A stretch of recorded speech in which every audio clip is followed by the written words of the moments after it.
Mana propanga armatura datchimizni tayyor holati. Buni korpusini qotirib yig'ib qo'ydik. Mashinada qanday tursa shunday holatda turibdi. Hozir qizil yonib turibdi. Bu gaz yo'q degani.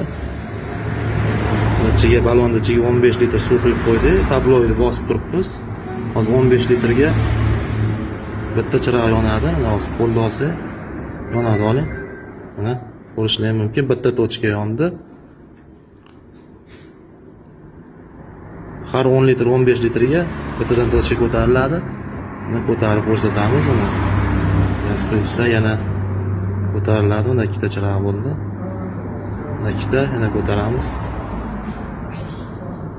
Uchta bo'ldi. Mana